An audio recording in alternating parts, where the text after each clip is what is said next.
ஆளும் இயக்கமுடி ஆளும் சோ என்ற ஆயிரத்தை கொண்டிருக்கக்கூடிய குறிஞ்சி கொற்றவனின் குலமகளே வாழ்வு. உன்னுடைய குலம் வாழ்வு, உன்னுடைய கோத்திரம் வாழ்க மகளே. உன்னை பற்றி அனைத்து விவரம் யாம் அறிவோம். யாம் அறிந்திருந்தாலும் உண்மை பற்றி உன்னிடத்திலே ஒரு சில விவரங்களை நான் கேட்க வேண்டும். தக்க பதில் தாங்கள் எடுத்துரைக்க வேண்டும். பதில் வருமா? கேளுங்கள் தரப்படும், தட்டுங்கள் திறக்கப்படும். கேள்வி அப்படிங்கிற பதில் அப்படிங்கிற வார்த்தை திறக்கும். ஏன்னா தாங்கள் என் தந்தைக்கு ஒப்பானவர், எல்லா அர்த்தமும் தெரிந்தவர் புரிந்தவர் நீங்க. உங்களுக்கு தெரிய உலகத்துல ஒண்ணுமே கிடையாது. கற்றது கைப்பனளவு, இரண்டாவது உலகளவு என்று முற்றங்கள் மனதை ஓதுகிறான். மெத்தமும் மதையை குற வேண்டாம் புலவிற்கான எம்புக்காக ஒரு நல்ல தமிழை கேட்கணும் அப்படி நீங்க வந்திருக்கீங்க சாமி. ஏன்னா நான் தமிழ் கடவுள் குமரப்பெருமான வணங்கக்கூடியவர். அதனால ஒரு நல்ல தமிழை கேட்கணும் அப்படி நீங்க வந்திருக்கீங்க. உங்க தாய் கலைவாணிக்கு இருப்பது என்ன தட்டு அப்படின்னா வெண்தட்டு, உங்க பாட்டிக்கு இருப்பது பொன்தட்டு, உங்க அத்தைக்கு இருப்பது செந்தட்டு. எல்லாருக்கும் ஒரு தட்டு இருக்குல்ல, எனக்கு ஒரு தட்டு வேணும். என்னம்மா, ஒரு நாட்டுக்கே ராஜன் நம்பிராஜன் ஒரு தலைவனோட மக தட்டு இல்லாம இருப்பது மிகுந்த மனம் வேதனை அளிக்கின்றது. எனக்கிட்ட ஏற்கனவே ஒரு தட்டு இருக்குங்க. இருக்கு தெரியுமே, தமிழ் அப்படிங்கிற தட்டு இருக்கு. அதன் மூலம் மக்களால் உங்களுக்கு பாராட்டுன்னு ஒண்ணு நான் வாங்கி தரேன். உங்களால் மக்களால் பாராட்டு அப்படிங்கிற ஒரு கைதட்டு. அதே நேரத்தில் அல்ல குறையாத ஒற்றை தொட்டி ஆட்ட இருக்கு, பாஞ்சாலிக்கிட்ட இருக்கு, அமுத சுரபி அப்படிங்கிற இருக்கு, மணிமேகல்கிட்ட இருக்கு. ஏன்னா முறையோடு தட்டினா ஒருத்தையும், முறை தவறி தட்டினா ஒருத்தையும். முறையோடு தட்டது யாரு? ஒற்றை பாண்டியன். முறை தவறி தட்டது யாரு? ஆனா ஒரு இடத்துக்கு தட்டாம போனீங்க. தட்டாம போனதுனால என்ன ஆச்சு? மகாராஜப்பட்டவங்க வெக்கப்பட்டு ஓடுறாங்க. அப்ப நீங்க கேக்குறீங்க, அவங்க வெக்கப்பட்டு வருவாங்க மாகின்னு சொல்றாரு. மாகினா என்ன, அதை பத்தி நான் தெரிஞ்சுக்கணும். அப்ப நீங்க சொன்னீங்க. உடனே மகாவிஷ்ணு உங்களை கொண்டு போய் தடாகத்துல மூழ்க சொன்னார். மூழ்கி எந்திரிச்ச உடனே அழகிய பெண்ணா மாறி 60க்கு பெருமையில உண்டு நற்றாமரை குளத்தில் நல்லெண்ணம் சேர்த்தாள். கற்றாரை கற்றா காமருவர், பசித்திரு, தனித்திரு, விழித்திரு. இந்த 3 எழுத்தையும் ஒரே எழுத்தை பார்த்தா பதவி அப்படிங்கிற தன்மை கிடைக்கும் சாமி. கண்ணால காண்பதும் போய், காதால கேட்பதும் போய், தீர விசாரிக்கிறத போய் தீர விசாரிக்கணும் அப்படிங்கிற நம்பிக்கையில வந்திருக்கீங்க. அதனால இந்த கண்ணால காண்பதும் போய், காதால கேட்பதும் போய், இது வந்து ராமாயணத்துல இருக்கு, மகாபாரதத்துல இருக்கு அப்படிங்கிற ஒரு கணக்கு. அதனால கேட்கறத கேளுங்க, தெரிந்ததா சொல்றேன். தெரியல அப்படின்னா உங்கள்கிட்ட கேட்டு நான் தெரிஞ்சுக்க முயற்சி பண்றேன். கேளுங்க சாமி. அற்புதமான பேச்சு, தெளிவான பாடம். விவரம் கேட்டோம்னா அதுக்குள்ளே நிறைய விவரங்களை உள்ள அடுக்கி வச்சுட்டு போறீங்க பாருங்க. பொற்கை பாண்டியன் ஒவ்வொரு வீட்டியா போய் தட்டுறாரு. தட்டினோட அரசனாக இருந்தாலும் தட்டினோட கை வெட்டப்படணும். அப்ப அரசனுடைய கையை வெட்டப்படுது. மறுபடியும் போய் தங்க கையை கொண்டாந்து வைக்கிறார். பொற்கை பாண்டியனாக பெயர் பெற்றார். தேவேந்திரன் போனா எதுக்காக? நாரத போய் சூழ்ச்சி வந்தார். ஏற்கனவே கட்ட வேண்டிய நீ கட்ட வேண்டிய அகலிகை கௌதம மகரிஷி கட்டிட்டு போயிட்டாரு. மறுபடியும் போடான்னு போய் தட்டுறேன். தட்டினோட அகலிகை உள்ள இருந்து பாக்குறாரு. அதனால அதுக்கு நடந்த ஒரு கதை. ஆனா விவரம் கேட்கறது நிறைய கதைகளை கொண்டு உள்ள நுழைச்சிட்டு போறீங்க பாத்தீங்களா? உங்களுடைய விவரத்தை எனக்கு ரொம்ப பிடிச்சிருக்கு. சரிங்க, கடைசியா அவனை சொல்லி முடிச்சு பாத்தீங்களா? என்ன சொல்லி முடிச்சீங்க? கண்ணால காண்பது போய், காதால கேட்பது போய், தீர விசாரிக்கிறத போய். கண்ணால கண்டது எங்க பொய்யா போச்சு? கண்ணால காண்பதும் இது வந்து ராமாயணத்துல இருக்குங்க. சொல்லுங்களேன். ராமர் வந்து காட்டுக்கு வந்து வனவாசம் போனாரு. போய் எங்க போய் தங்கியிருந்தாங்க? பஞ்சவடி. பஞ்சவடி அப்படின்னா என்ன? கண்டகாருணி இடத்துல பஞ்சவடினா 5 மரங்கள் நிறைந்தது. அத்தி, அரசு, ஆள், வில்வம், வேம்பும். இந்த 5 மரங்கள் உள்ளது பஞ்சவடி. இந்த பஞ்சவடியில இருக்கும் பொழுது மாரிசனாப்பட்டவன் என்ன பண்றான்? மாயமான உருவெடுத்து அங்க இருந்து வர்றான்.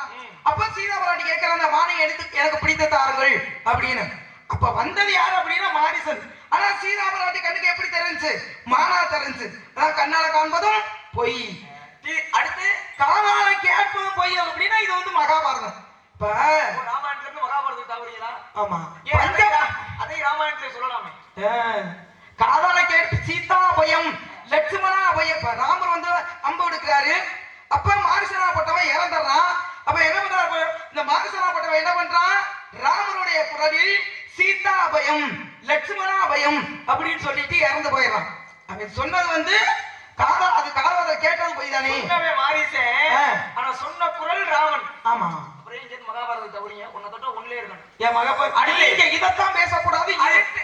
நீங்க எனக்கு சொல்லப்படக்கூடாது. சண்டை எல்லாம் முறைகளா இல்ல. உங்களுக்கு தெரிஞ்ச கருத்துக்களை நீங்க வெளியில சொல்லுவோம். அவ்வளவு சொல்லுங்க. அடுத்து நீங்க தொட்டதை வச்சுதான் நான் பேச போறேன். அடுத்து என்ன சொன்னீங்க? தீர விசாரிப்பது, தீர விசாரிக்கிறது மெய். எங்க விசாரிச்சு மையாச்சு?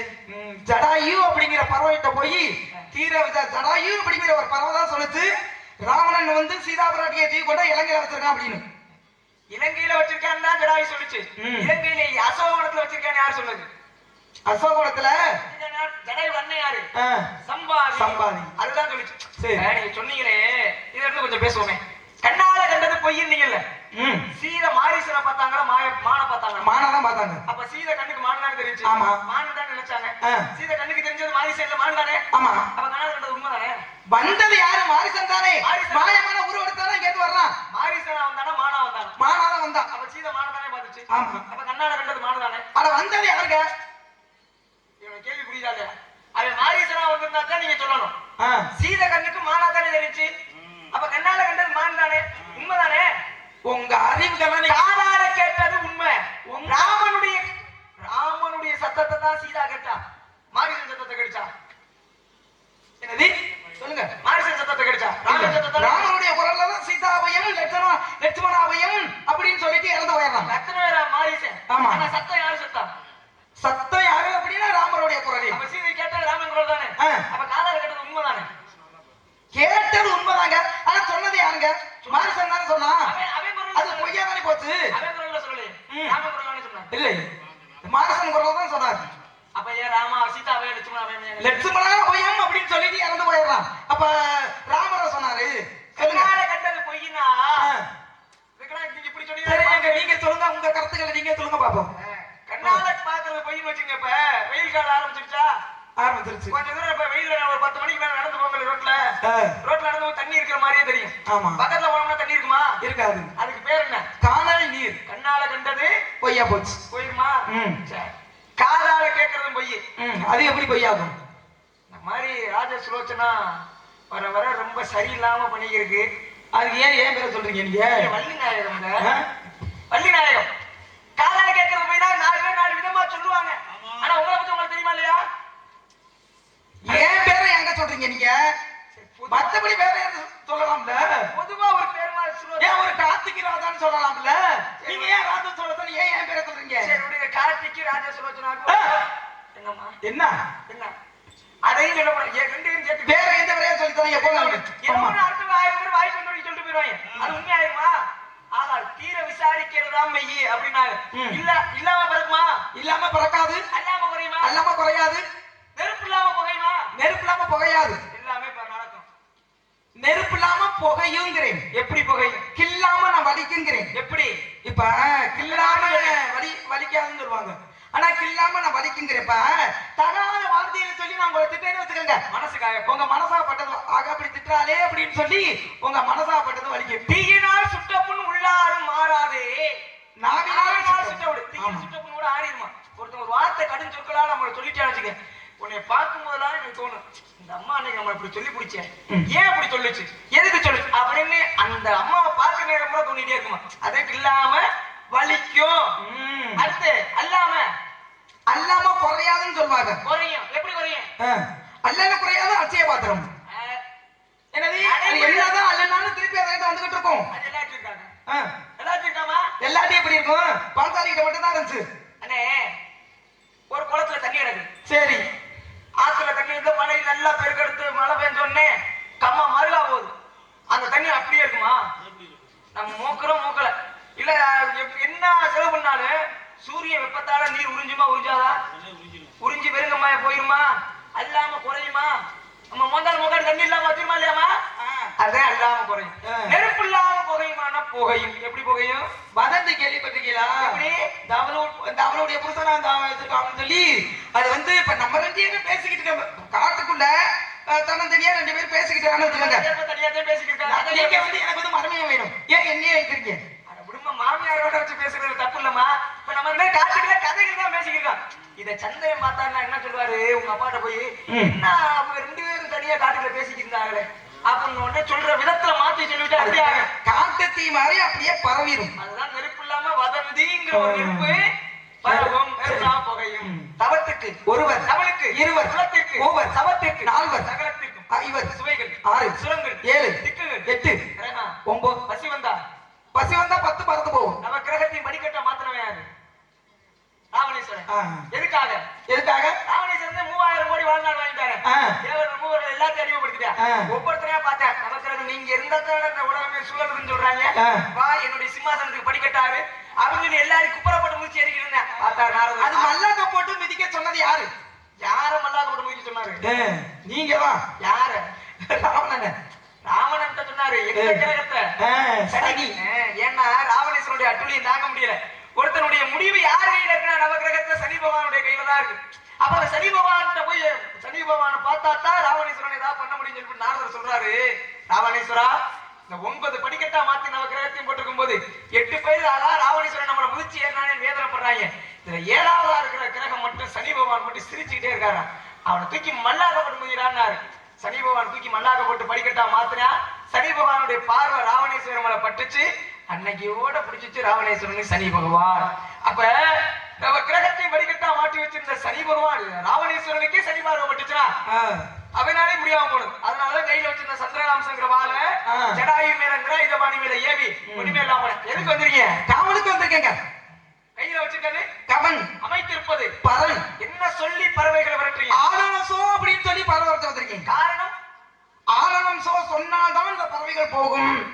ஆலனம் சோ என்றால் ஓம் என்று பிரமத்தின் பொருள். அதனால ஆலனம் சோ சொன்னாதான் இந்த பறவை போகும். பறவையை ஏன் விரட்டுறீங்க? பறவைகள் வந்து எச்சப்பட்டு விடக்கூடாது அப்படிங்கிறதுக்காக அவளுக்காக வரல. அதோட எச்சப்பட்டு விடக்கூடாது. எச்சம் அப்படின்னா என்ன அப்படின்னா மலம். அந்த மலத்தை கடித்து விடக்கூடாது அப்படிங்கிற தன்மைக்காக நான் காவலுக்காக வந்திருக்கீங்க.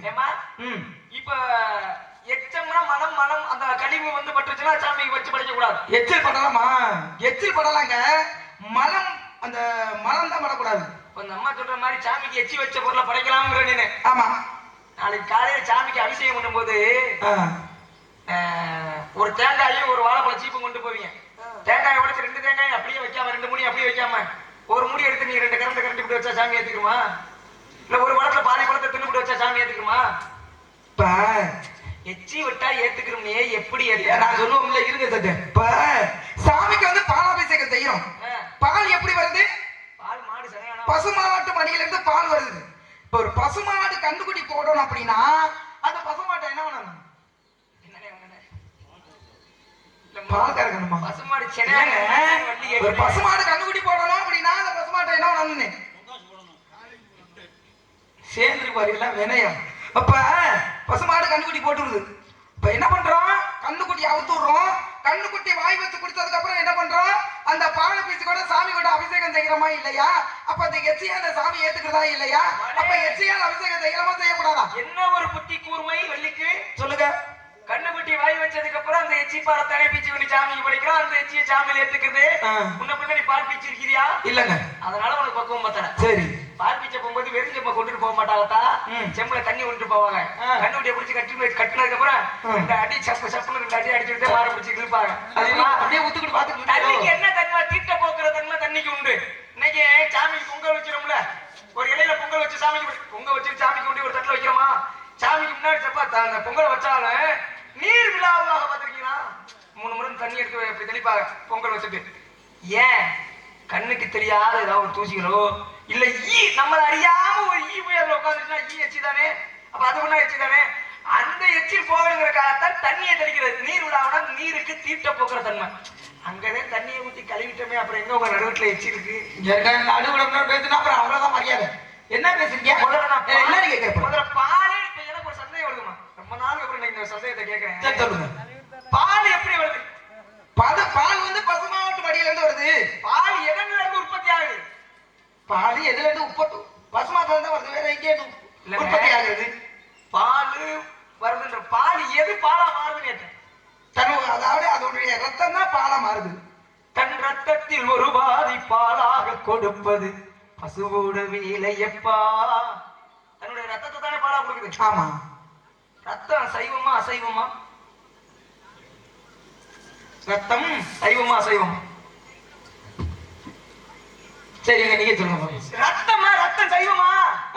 சரி, என்னன்னு சொல்லுங்க பாப்போம். அந்த ரத்தத்தை தானே பாலா கொடுக்குது. இப்ப சிவனுக்கு அபிஷேகம் பண்றோம் வச்சுங்க, சிவன் சைவ மத கடவுள் தானே. ரத்தத்தை தானே கொண்டு பாலா ஊத்துறீங்க, அதை எப்படி சிவன் ஏத்துக்கிறாரு? இப்ப நீங்க கலந்தா எச்சு போயிருமா அப்படின்னு சொல்றீங்க. இப்ப ஒரு பெண்ணுக்கு வந்து குழந்தை பிறக்குதுன்னு வச்சுக்கோங்க. முதல்ல ஒரு ஆண் குழந்தை பிறக்குது. அதுக்கப்புறம் 4 வருஷம் சென்று இன்னொரு ஆண் குழந்தை பிறக்குது. அப்ப இந்த மூத்தை வந்து தவறு பண்ணிடுறான்.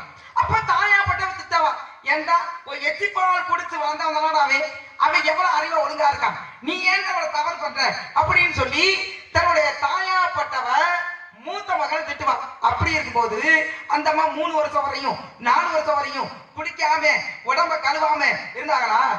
கழுவுனா எச்சி போயுமா நான் கேட்கிறேன். என்னதான் இருந்தாலும் எச்சி எச்சி தானே. இப்ப நான் உங்களுக்கு புரியுற மாதிரி சொல்றேன். இருங்க புரியாம பேசுறேன் நானே. இருங்க. இப்ப சாமிக்கு முன்னால பூசாரியா போட்டோம் இப்ப சாதாரணமா பேசும்போது பாருங்க வாயில இருந்து எச்சியாப்பட்டது வாயில இருந்து தெரிக்கும். அப்ப சாமிக்கு முன்னால பூசாரி வந்து மந்திரம் சொல்றாரு. அப்ப எச்சியாப்பட்டது சிலமேல தெரிக்குது. அந்த எச்சியா அந்த சாமி ஏத்துக்குது. அப்ப எச்சியால அபிஷேகம் செய்யலாம்ல. ஆண்டவன் மனிதனுக்கு 6 அறிவை கொடுத்தான். 6வது அறிவுக்கு பேர் என்ன தெரியுமா? பகுத்தறிவு. இந்த பகுத்தறிவு ஏன் தெரியுமா இறைவன் மனுஷனுக்கு கொடுத்தான்? இதை செய்யணும் இதை செய்யக்கூடாதுங்கிறது மனுஷனுக்கு மட்டுமே தெரியும். சாமி கிட்ட போய் இந்த அம்மா சொல்லுது மந்திரம் ஓதுறாரு அந்த எச்சி தெரிக்குது சாமி ஏத்துக்கிறது அப்படின்னு நீங்க சொல்றீங்களே, எந்த அர்ச்சகராக சாமி மேல எச்சி படட்டும்னு மந்திரம் சொல்லுவாரா? எதற்கோ விடுகிறதா அது வந்து அந்த சாமி ஏத்துக்கிறது இல்ல. தற்பொத்தாய வித்மகே புரியா சொல்லி இருப்பாரு. அவன் தன் நிலை மறந்து வர்றது பாருங்க. 63 நாயன்மார்கள்ல உனக்கு புரியுறவா நான் தான் சொல்றேன் பாரு. சொல்லுங்க. 63 நாயன்மார்கள்ல தின்னப்பன் ஒருத்தன் காட்டுக்கு போறேன் சிவலிங்கத்தை பாக்குறேன். ரொம்ப நாள் இந்த சிவலிங்கம் இங்கே இருக்கிறேன் இது சாப்பிடுமா சாப்பிடாதான்னு தெரியலையே அப்படின்ட்டு காட்டுக்குள்ள போறேன் வேட்டைக்கு ஆடுறேன் பன்றி அடிக்கிறேன் அடிச்சு கொண்டாந்து சிவனுக்கு வச்சு படைக்கிறேன். சிவன் சைவ மத கடவுள் கறி ஏத்துக்குவாடா. அடுத்து என்ன பண்ற சிவலிங்க வெயிலே இருக்கேன் ஒரு மாதிரி பூசி பிடிச்சு போயிருக்கேன் சிவலிங்கத்தை கழுவணுமே அப்படின்ட்டு கையில தண்ணி மோக்குறேன் அள்ள முடியல வாயால தண்ணி அள்ளி கொண்டு வந்து சிவலிங்கத்து மேல கொப்பளிச்சு விடுறேன். அப்படிதான் சிவலிங்கத்தை கழுவுறேன். வாயில இருந்து வந்தா எச்சிதானே சிவன் ஏத்துக்கிட்டாரா? 63 நாயன்மார்கள்ல வெறும் 6 நாள்ல தனக்குள்ள ஐக்கியமாக்கிக்கிட்டது யாருன்னு கேட்டா அது தின்னப்பனத்தா. சிவனுக்கே கண் கொடுத்ததனால் கண்ணப்ப நாயனாராக மாறினார். வெறும் 6 நாள். மத்தவங்களுக்கு ரொம்ப சோதனை கொடுத்துதான் தனக்குள்ள ஐக்கியமாக்கிட்டார். ஆனா கண்ணப்ப நாயனாரை மட்டும் 6 நாள்ல ஏத்துக்கிட்டாரா? ஏன்? சிவனுக்கு சிவன் சைவ மத கடவுள் அவருக்கு கறியை வச்சு படைக்க கூடாதுன்னு அவனுக்கு தெரியாது. அதே மாதிரி வாயிலிருந்து கொண்டாந்து சிவலிங்கத்தை ஊத்துனா அது எச்சில் அது தவறுன்னு அவனுக்கு தெரியாது. ஆனா அவனுடைய எண்ணம் பூரா எப்படி இருந்துச்சு? சிவனுடைய பசியை போக்க வேண்டும் சிவனை குளிர்விக்க வேண்டும் சுத்தப்படுத்தணும். அவனுடைய எண்ணத்தை மட்டுமே பார்த்தாரே தவிர அவன் செஞ்ச தவறு அவன் நினைக்கல. ஒருத்தருக்கு உதவி பண்ணணும்னு நினைக்கிறான். அவன் கையில பொருள் இருக்கோ இல்லையோ உதவி பண்ணணுங்கிற எண்ணம் இருந்தாலே அவனை கடவுள் பாப்பாரு தெரியுமா? அந்த மாதிரி அவனுடைய எண்ணத்தை தான் பார்த்தாரு தவிர அவன் செஞ்ச தவறை பார்க்கலங்க. அதான் உங்களுக்கு தெரியும் யாரு தன் நிலை மறந்து எச்சில் பட்டாத்தனை தவிர எச்சில் படணும் சாமி மேல அப்படிங்கிறக்காக ஏத்துக்க மாட்டார். இன்னொரு விஷயம் எச்சில் பட்டாலும் பரவாயில்ல எச்சம் பற்ற கூடாது. நீங்க அங்கதான் இடிக்குது எனக்கு செத்த நேரம் இருங்க. அதே 63 நாயன்மார்கள்ல திருநீல நக்க நாயனார்னு ஒருத்தர். என்ன நக்கனார்? நக்குறதுல தப்பே இல்லைங்க. நம்ம நல்லா பேசுறியா தவள்ளி? தின்னல் உண்ணல் பருகல் நக்கல் 4 விதம் இருக்கு. பழனியில போய் பாருங்க பஞ்சாமிர்தத்தை வந்து நக்கிதான் சாப்பிடுவாங்க. ஆனாலும் அரசனானாலும் எவ்வளவு பெரிய ஆளா இருந்தாலும் பழனிக்கு வந்தா நக்கிட்டே போகும். சிவபெருமானுக்கே நக்கி நடராஜனே பேர் உண்டா இல்லையா? அதனாலதானே நீங்களும் காட்டுக்குள்ள நக்கிட்டே இருக்கீங்க. அதான் அப்ப பேர் வந்து நக்கிதான் சாப்பிடணும். நானும் ஒரு காலத்துல நக்கின வந்தேன். ஆமா நாங்கள் வந்து கன்னியாகுமரி நாட்டுல ராதாகிருஷ்ணா அப்புறம் மந்திரம் கலாவதிக்கு பிள்ளையா பிறக்கும் போது ராதாகிருஷ்ண மந்திரத்தை தெரிஞ்சுக்கணுங்கிறதுக்காக அதாவது ஞானிகள் சாப்பிட்டு போன எச்சி இலைய நீங்க நக்கினீங்க. அதனாலதான் நாரதர் ஆமா நக்கிறதுல தப்பே இல்லைங்க. திருநீல நக்க நாயனார்னு ஒருத்தர். அவர் என்ன பண்ணுவாரு? தினமும் சிவபெருமானுக்கு வந்து பூஜை செய்வார். அப்படி என்ன பண்ணுவாரு அப்படின்னா தினமும் தன்னுடைய மனைவியை கூட்டிட்டு போய் சிவபெருமானுக்கு வந்து அபிஷேகம் செய்வார். அப்படி ஒரு நாள் செய்யும் பொழுது அந்த லிங்கத்தின் மேல என்ன ஆகுது அப்படின்னா ஒரு சிலந்தையாப்பட்டது உட்கார்ந்துருக்கு. அப்ப அந்த திருநீல நக்க நாயனார் மனைவி பாக்குறாங்க இந்த லிங்கத்தின் மேல ஒரு சிலந்தி உட்கார்ந்துருக்கு இந்த சிலந்தியை அப்புறப்படுத்த வேண்டுமே அப்படின்னு சொல்லி என்ன பண்றாங்க அப்படின்னா வாயினால அப்படி ஊதுறாங்க. ஊதும் பொழுது என்ன ஆகுது?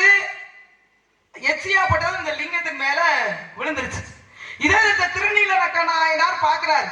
அபச்சாரம் உன்னுடைய எச்சியாப்பட்டது அந்த லிங்கத்தின் மேல போய் விழுந்துருச்சு நீ என்னுடன் வாழ தகுதியற்றவள் அப்படின்னு சொல்லி என்ன பண்றாரு? கோயிலுக்குள்ளே விட்டுட்டு வந்துடுறாருங்க. அப்ப சிவபெருமான் இரவில திருநீல நக்க நாயனார் என்ன பண்றாரு?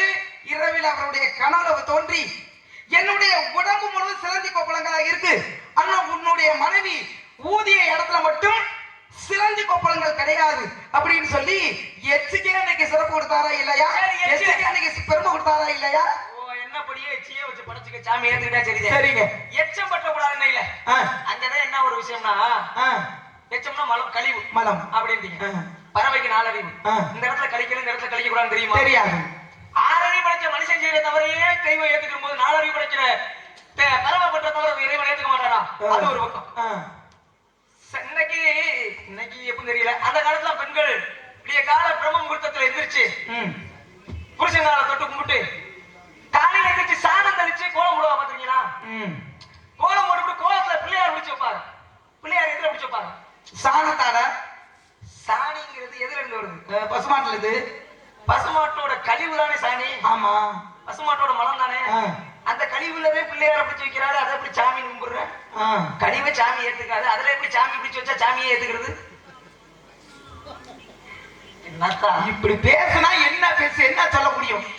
நான் கேக்குறப்ப இப்படி சொன்னா என்ன சொல்ல முடியும்? சரி, பறவை விரட்டி. சரி, பறவைக்கு 4 அறிவு. அது எவ்வளவு பெரிய பாவம் தெரியுமா? பள்ளி பெரிய பாவம் பண்ணிக்கிறீங்க. என்ன பாவம்? பறவை தன்னுடைய பசியாகிறதுக்காக வருது. பசியோடு ஒருத்தருக்கு உணவளிப்பதுதான் தமிழருடைய பண்பாடு. சரி, அப்படி பண்பாடோடு இருக்கிற நீங்க பறவை விரட்டுறது பாவம் தானே. வந்தா என்ன பண்ணணும்னா அந்த பறவைகளை அதை எப்படி முடியுமா அப்படி முடிச்சு சாப்பிட்டு போங்க. மிச்சம் மீது இருந்தா இறைவனை படைப்பா வேணாம்னா சொல்ல போறாரு. வந்தாரை வாழ வைக்கும் நாடு எங்கள் நாடு. இப்ப கலந்தது சந்தைய மறந்து அரைச்சு அதை வந்து உருட்டி அதை வந்து மாவாக்கி இந்த கமலை வச்சு ஆளரசோ அப்படின்னு சொல்லி பரவரத்தை இந்த உருண்டையாப்பட்டது என்ன பண்ண அப்படின்னா அந்த பக்கம் போய் பறவைகள் எடுத்து சாப்பிட்டு போயிடும். 2 இதிகாசம் தாங்க. ராமாயணம் மகாபாரதம். மண்ணால வந்தது மகாபாரதம், பெண்ணால் உருவானது. ராமாயணம் நிறைய பேர் பேசியிருப்பாங்க, வித்தியாசமா பேசணும். சரி சொல்லுங்க. இது 2 மக்களுக்கு என்ன எடுத்து சொல்லுது? அண்ணன் தம்பி இப்படித்தான் இருக்கணும் அப்படின்னு எடுத்து காட்டியது அப்படின்னா ராமாயணம். எப்படி என்ன எப்படின்னா அண்ணன் தம்பி இப்படித்தான் இருக்கணும் எடுத்து காட்டுச்சுன்னு சொன்னீங்கல்ல, எப்படி அதான் சொல்லுவோம்ல, ஏன் அவசரப்படுறீங்க? அண்ணன் தம்பி இப்படித்தான் இருக்க கூடாது அப்படின்னு எடுத்து காட்டியது அப்படின்னா மகாபாரதம். இங்க அண்ணன் தம்பி எப்படி இருந்தாங்க எங்க ராமாயணத்துல? ராமர் வந்து காட்டுக்கு வந்து வனவாசம் போனாரு. நாம் ராமர் கூடவே போகணும் அப்படின்னு சொல்லி லட்சுமணன் என்ன பண்றாரு அப்படின்னா கூடவே போறாரு. ஏன்னா ராமன் அதனாலதான் அண்ணன் தம்பி இப்படித்தான் இருக்கணும் அப்படின்னு எடுத்து காட்டியது அப்படின்னா ராமாயணம் சொல்லிட்டேங்க. ஏன் அப்ப அவரு மிச்ச 2 தம்பி போகலையே? ஏன் அப்ப அவங்க நல்ல தம்பி இல்லையா? இல்ல இல்ல இல்ல அவங்க அந்த நேரத்துல அவங்க இல்ல. ராமன் என்ன செஞ்சாரு? இல்ல ஏதாவது ஒரு வார்த்தை சொன்னாருன்னா லட்சுமி பரதன் சத்ருகன் 3 பேரு அண்ணன் சொன்னாருன்னா சரியா இருக்கும். தலைக்கு மூத்தவர் எதுவும் 1க்கு 100 முறை யோசிச்சுட்டா அண்ணன் இந்த முடிவை சொல்லுவார். அதுல எந்த தவறு இருக்கான்னு சொல்லி அண்ணன் என்ன சொல்றாரோ சிறை மேற்கொண்டு செய்வாங்க எல்லாரும். அதுலயும் குறிப்பா லட்சுமணை மட்டும் அண்ணே இந்த விஷயத்தை சொல்றீங்களே, இது ஏன் சொல்றீங்க, எதுக்கு சொல்றீங்கன்னு லட்சுமணன் கேள்வி வருமா? லட்சுமணன் யாரோட அவதாரம் தெரியுமா? ஆதிசேஷன் அப்படிங்கிற பாம்பு. ஆதிசேஷன் யாருக்கு சிம்மாசனமா இருக்கு? பெருமாளுக்கு. ஆமா, அங்கே ஒரு சின்ன சிக்கல் இருக்கு, அதுக்கு அப்புறம் வர்றேன். இப்ப ராமாயண மகாபாரதம் 2 அண்ணன் தம்பி இப்படித்தான் இருக்கணும், அண்ணன் தம்பி இப்படித்தான் இருக்க கூடாது. இங்க ஒருவனுக்கு ஒருத்தியா வாழ்ந்தா அவ கற்புக்கரசி, அங்க 5 பேத்த கட்டினாலும் அவ அழியாத பத்தினி. ராமாயணம் உருவானதுக்கு முக்கிய காரணம் என்ன தெரியுமா? அடுத்த புருஷன் மேல ஆசைப்பட்டா ஒருத்தி, அதனால ராமாயணம் வந்துச்சு. உண்மைதானே? யார் ஆசைப்பட்டா? சூர்பனகன் ஒரு அழகி ராமன் மேல ஆசைப்பட்டதுனாலதானே ராமாயணம் உருவாச்சு. அங்க போய் ராவணேஸ்வரன் போய் மாத்தி சொல்றான். எப்படி லட்சுமணனை பார்த்து ஆசைப்பட்டா? லட்சுமணன் ஏற்கனவே கோபத்துல இருந்தே அடுத்து அனுப்புனா அங்க போனவன் என்ன சொல்லியிருக்கானு? அண்ணே இந்த மாதிரி காட்டுக்குள்ள போனேன், ஒருத்தனை பார்த்தேன், ஆசைப்பட்டேன்னு சொல்லி இருக்கணுமா இல்லையா? இவன் போய் கதையை மாத்திர எப்படி அண்ணே காட்டுக்குள்ள போனேன், அழகான ஒரு பொம்பளை பிள்ளை இருந்தோம்ல, உனக்குன்னு பிறந்தவ மாதிரியே இருந்தா அப்படின்னு ஒண்ணு. ராவணேஸ்வரனுக்கு 2 விஷயம், ஒண்ணு தங்கச்சி இப்படி பண்ணிவிட்டாயிலேன்னு ஒண்ணு, இன்னொரு விஷயம் அழகான பொம்பளை நமக்காக பிறந்திருக்கலாம் அப்படின்னு சொல்லி காட்டுக்குள்ள வரேன், சீதையை பாக்குறேன். ஒருவேளை அன்னைக்கு சூப்பராக மாத்தி சொல்லாம இருந்திருந்தா கதை வந்திருக்குமா? வந்திருக்காரு. கோடு போட்டு நிற்க சொன்னால் சீதை என்று நிற்கவில்லை. ஒருவேளை சீதை என்று நின்றிருந்தால் ராமன் கதை இல்லையே. ராமர் ஏங்க கஷ்டப்பட்டு சேதுவாழம் கட்டணும்? ஏமா கஷ்டப்பட்டு ஏன் ராமர் சேதுவாழம் கட்டணும்? சீதையை மீட்டி கொண்டு வருவதற்காக. சீதையை பார்க்கறதுக்கு கடல் கடந்து போன ஆஞ்சநேய பெருமான் நினைச்சிருந்தா சீதையை தூக்கிட்டு வந்திருக்கலாமா இல்லையா?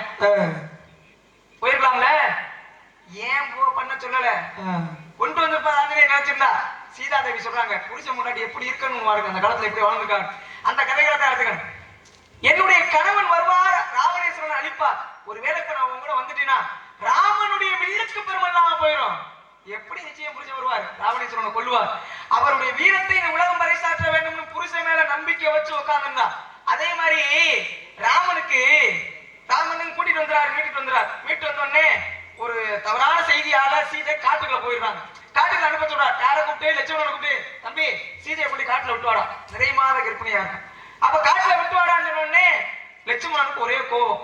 என்னையா இருந்தாலும் அவங்க காட்டுக்குள்ள விட சொல்லியிருக்காரு அப்படின்னு சொல்லிட்டு நிறைய மாத கர்ப்பிணி சீதையை கொண்டு காட்டுக்குள்ள விட போகும்போது கோபம் எங்க இருந்து ஒரு ஆணை பிறப்பிக்கிறாருன்னா அரியணையில இருந்து.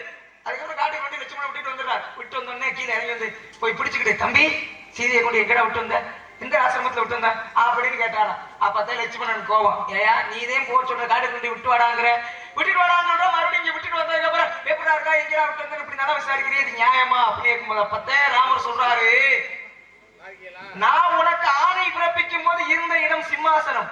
அப்ப இந்த நான் தசரத ராமன். யார் தவறு செஞ்சாலும் அவங்க தவறுக்கு உண்டான தண்டனை கொடுக்கணும். மக்களுடைய குறைகளை கேட்டு அதை நிவர்த்தி பண்ணுவோம் தான் அரசன். மக்கள் சொன்னாங்க, அதை நிவர்த்தி பண்ற காலத்தா சீதையை காட்டுக்கு அனுப்ப சொன்னேன். அப்ப நான் தசரத ராமன். இப்ப கீழே இறங்கி வந்துட்டு மத்தியா, இப்ப நான் சீதாராமன். அதனாலதான் என் முன்னாடியை கொண்டு எங்கே விட்டு வந்தேன்னு கேட்டீங்கன்னா, அப்ப பாருங்க, ராமனுக்குள்ளும் ஒரு ராவணன் உண்டு. ராவணனுக்குள்ளும் ஒரு ராமன் இருந்தான். உண்மைதானே? இப்படி அண்ணன் தம்பி இப்படித்தான் இருக்கணும் அப்படின்னு எடுத்துக்காட்டு எது அப்படின்னா, இப்ப உலகத்துல ரெட்ட புள்ள பிறந்தா ராமா லட்சுமணா அப்படின்னு வைக்கிறாங்க. என்ன காரணம்? இந்த ராமரும் லட்சுமரும் ரெண்டு பேரும் ஒன்னா பிறந்தாங்களா? கிடையாது. ஒன்னா பிறந்தது யாரு? லட்சுமணனும் சத்ருகனனும். ஆமா. இப்ப ரெட்ட புள்ள பிறந்தா அப்படிலாம் வைக்க, லட்சுமணன் சத்ருகன்ல வைக்கணும். உலகத்துல வந்து ரெட்ட புள்ள பிறந்தா எதுக்காக ராமா லட்சுமணா அப்படின்னு எதுக்காக வைக்கிறாங்க அப்படின்னா, இந்த ராமர் லட்சுமணன் பரதன் சத்ருகன் சின்ன பிள்ளையா இருக்கும் பொழுது என்ன ஆகுது அப்படின்னா, ஒரு தொட்டில போட்டிருக்காங்க, 4 தொட்டில 4 பிள்ளையும். அப்ப இந்த லட்சுமணன் வந்து அழுதுகிட்டே இருந்தாருங்க. அப்ப வசிஷ்டர் சொல்றாரு, இந்த பிள்ளைய தூக்கி கொண்டா ராமனுடைய பக்கத்துல போடுங்க, ராமனுடைய பக்கத்துல படுக்க வைங்க அப்படின்னு சொல்லும்போது கொண்டாந்து ராமனுடைய பக்கத்துல படுக்க வைக்கிறாங்க. அழுகை நின்றதாம். என்ன காரணம் எப்படின்னா, இந்த ஆதிசேஷன் அப்படிங்கிற பாம்பு எப்போதுமே மகாவிஷ்ணு கூடவே தான் இருக்கும், பெருமாள் கூட தான் இருக்கும். அதனாலதான் அழுகை நின்றதா. அதனாலதான் அண்ணன் தம்பி இப்படித்தான் இருக்கணும் அப்படின்னு எடுத்துக்காட்டு அப்படிங்கிற ஒரு காரணம். உங்களுக்கு இன்னைக்கு யோசிக்கிற மாதிரி ஒரு விஷயம் சொல்லிட்டு போவா. சொல்லுங்க. அடுத்து வந்து எங்கள்ட்ட நீங்க இதுக்கு பதில கண்டுபிடிச்சு சொல்லணும். எனக்கு ஒரு சின்ன சந்தேகம், ஒரு நானும் ஒரு சந்தேகத்தை நான் திருப்பி நானும் கேட்கிறேன். சந்தேகத்துல கேட்கிறேன் நானு. சொல்லுங்க. பாம்புக்கும் கழுகுக்கு ஆகுமா? ஆகாது. மகாவிஷ்ணுக்கு வாகனம் எது? மகாவிஷ்ணுக்கு கருட வாகனம். கருடன்னா கழுகா? ஆமா. மகாவிஷ்ணு எதுல படுத்திருப்பாரு? பாம்பு. எதிரி எப்படி ஒண்ணா உட்கார வச்சாரு? பாம்பு இதுக்கு இதை பிடிக்காது. ஆமா. இதுக்கு இதை பிடிக்காது. அதுக்கு பிடிக்காம போனது காரணம் என்னதை கத்துருக்காங்க. வேற விஷயம். எப்படி 2 எதிரியும் பக்கத்துல வச்சுக்கிட்டாரு அப்படிங்கிறது ஒரு சின்ன யோசனையாவே இருக்குது. நான் எதுக்கு வந்துருக்கு தெரியுமா? எதுக்கு? உனக்கு புருஷன். ஏன்னா புருஷன் அப்படியே நிக்கிறீங்களே, என்ன பிரச்சனை? உங்களுடைய பாவனை எப்படி இருக்கு பாக்குறேன்.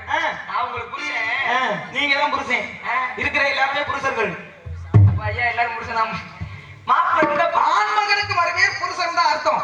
வீர புருஷன், சுந்தர புருஷன், மகா புருஷன், உத்தம புருஷன் இருக்குல்ல. நீங்க வந்து அவதார புருஷன். அவதார புருஷன். உனக்கு எவதார புருஷனை பார்த்து வந்திருக்கீங்க தெரியுமா? உனக்கு மாப்பிள்ள பார்த்து வந்திருக்கேன். மாப்பிள்ளைய சொல்லுங்க, பிடிச்சிருந்தா நான் கல்யாணம் சம்மதிக்கிறேன் சொல்லுங்க சாமி. அப்பெல்லாம் சொல்லக்கூடாது, பிடிச்சிருக்க பிடிக்கலாம் சொல்லக்கூடாது. உன் தலையில கட்டிட்டா சட்டம் போடக்கூடாது. மாப்பிள்ளைய சொல்லுங்க. அன்பிலார் எல்லாம் தமக்குரிய அன்புடையார் என்பும் உரிய பிறக்கு தெய்வத்தான் ஆகாதெனும் முயற்சி தன்மை வருத்த கூலி தரும். ஒன்றே குணம் என்று பாடுவோம், ஒருவனே தேவன் என்று போற்றுவோம்.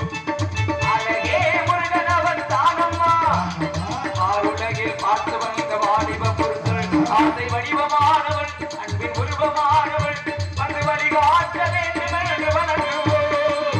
அழகே முருகன் அவன் தானம்மா, ஆருலகில் பார்த்து வந்த உத்தம புருஷன்.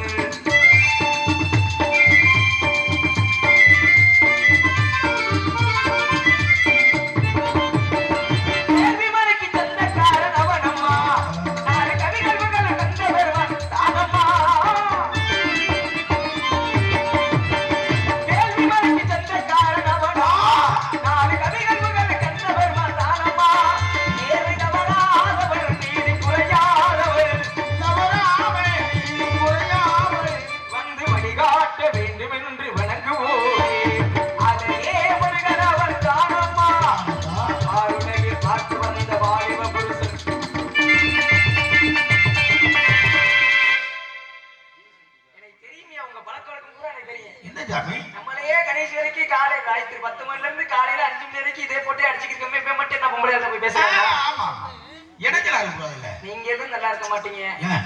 ஏமா நம்ம என்னமா சொல்லிக்கிறதா, முருகனை கட்டிக்க, முருகன் இவ்வளவு பெருமையானவன் அந்த அம்மாட்ட போய் பக்கத்துல போய் எடுத்து சொன்னா நீ நிப்பாட்டீங்கன்னா ரகசிய வழியில உடஞ்சு வருமா இல்லையா? சாமி கட்டிக்க சொல்ற இடம் எப்படி இடம்? நெய்வான இடம் இல்ல. அம்மா அன்பா பேசுறது தானே.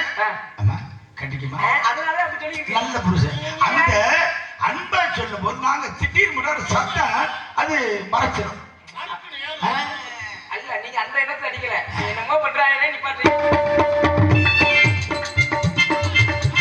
கனகமலைக்கு கண்ட காரணவனம்மா நாலு கவிகள் முதல் கண்டவர் மாத்தானம்மா என்றும் அவன் மூச்சிலே வாழும் உன் ஜீவனே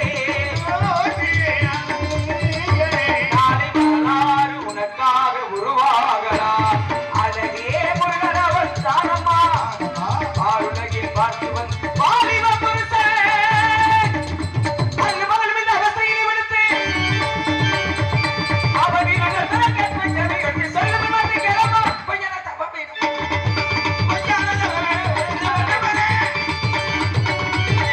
பையன தவமிடம் புரிந்து கொண்டு உமையில் போட்டு தூமையும் காதலரை கைவரிசை கலாபம் ஏம்மா இப்படி நேரம் நான் இதுல கட்டி கொஞ்ச நேரம் பாடுற காது நல்லா இருக்கு அதுல போய் நிக்கிறேன் இதுலதான் எனக்கு எடுக்குது என்ன பண்றது இந்த மைக்ல தான் எடுக்குது அது நல்லா இருக்கு இருக்கு சூப்பர் வள்ளி ஏம்மா முருகனை ஏன் பிடிக்கல உனக்கு அவருக்கு தெய்வானாக பிடிக்கிற மனைவி இருக்குல்ல என்னன்னா நான் ஒருவனுக்கு ஒருத்தி அப்படிங்கிற தன்மையில தான் வாழ போறேன் யாரோ ஒரு அம்மா பேசிக்கிட்டாங்க பிள்ளையாருக்கு 2 3 கொண்டாடி இருக்கும்போது முருகனுக்கு 2 இருக்க கூடாதா சிவனுக்கு 2 இருக்கும்போது ஒட்டு கேட்கற பத்தி கொண்டு போகுதா நான் கேக்குறேன் 2ஆம் தரம் போறது உனக்கு பிரச்சனையா ஆமாங்க நான் உனக்கு ஒரு தத்துவம் சொல்லவா என்னது பணியாரம் சாப்பிட்டிருக்கியா இல்ல பணியாரம் சாப்பிட்டிருக்கேன் சுட்டிருக்கியா சுட்டது இல்ல அதனால உனக்கு பக்குவம் தெரியல ஆ. ஐயா பணியாரம் சாப்பிட்ட அனுபவம் உண்டா அடடாடா வெள்ளை பணியாரம் கருப்பு பணியாரம் கருப்பட்டி பணியாரம் பல் பணியாரம் சாப்பிட்டீங்களா அந்த வெள்ளை பணியாரத்துல அந்த எள்ளு போட்டு அப்படியே ஐயா நான் பக்குவம் சாப்பிட்டு இருக்கிறீங்களா பணியாரம் சாப்பிடுறது முக்கியம் இல்ல வாத்தியாரே பணியாரம் எந்த சட்டிக்கு நல்லா வரும் நல்ல பழகின சட்டிக்கு தான் குப்பிடுவாங்க பாத்தியா முருகனுக்கு நீ முத பொண்டாட்டியா போனா ஓன் சட்டி புது சட்டியா இருக்கும் புது சட்டியில பணியாரம் வராது உன்னை தீஞ்சு ஊர்ல கருகி போயிடும் அதனால ஏற்கனவே பழகின முருகனை கொண்டாங்க வச்சு வச்சா உன் வாழ்க்கை குப்பு குப்புன்னு ஓடும் பணியாரம் வாழ்க்கையை ஒண்ணாக்க முடியுமா உனக்கு அவன் சொன்னேன் போக இந்த சீனமே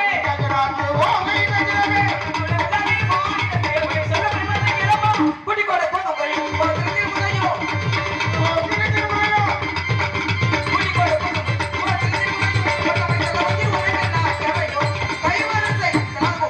நாராயணா முருகனை கட்டிக்கேன்னு சொன்ன ஒரு காரணத்துக்காக நாரதரை பார்த்து கூட்டி கொடுக்க வேண்டியிருக்குது ஈரில் 14 குலம் முடிச்சுட்டு வரக்கூடிய முனிவரான நாரதரை பார்த்து எப்பொழுது நீ தரக்குறவான வார்த்தை பேசினாயோ இன்று மாலை சூரியன் மறைவதற்குள்ளாக உன்னையும் அந்த முருகனையும் திருமணம் செய்து வைக்காவிட்டு நான் நாரதம் அல்ல அணிந்திருப்பது பிரம்ம முடிச்சும் அல்ல